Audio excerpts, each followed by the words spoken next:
Well, more overnight strikes between Israel and Iran, with reports that the Iranian foreign minister is meeting with European leaders today. This as the White House officials say they've gone through several rounds of negotiations with Iran already. Let's get right to Good Day's Hayley Fixler. She joins us this morning with the latest. Hayley, good morning.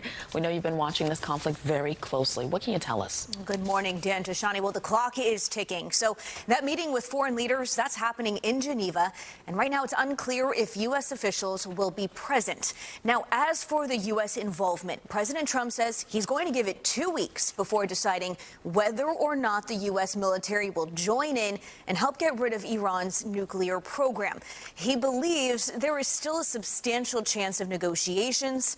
Take a listen. Trust in President Trump.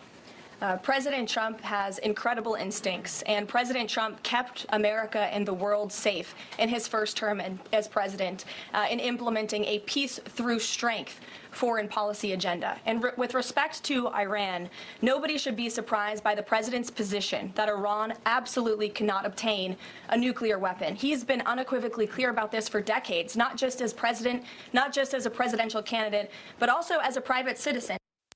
Now, over the past 8 days, Israeli forces have taken out a significant number of Iranian nuclear and military sites.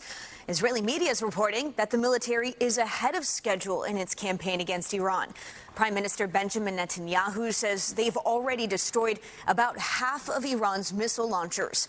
However, they have not yet been able to hit a major underground nuclear facility, and that's where the U.S. would come in. The American military could fly its Air Force B-2 bombers and use its bunker buster bombs to take it out. Meanwhile, Iranian forces, they continue to retaliate, launching more missiles into Israel that are evading interception and are directly hitting neighborhoods and even a hospital, causing hundreds of injuries. This is what Netanyahu says.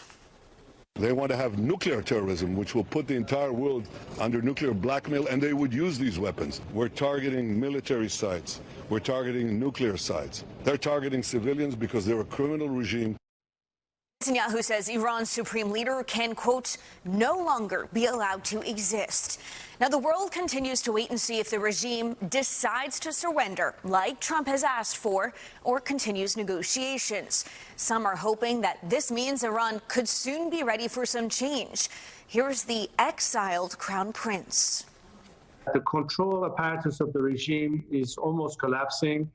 And we see more and more of that sort of reports that are coming to us from personnel within the military or intelligence.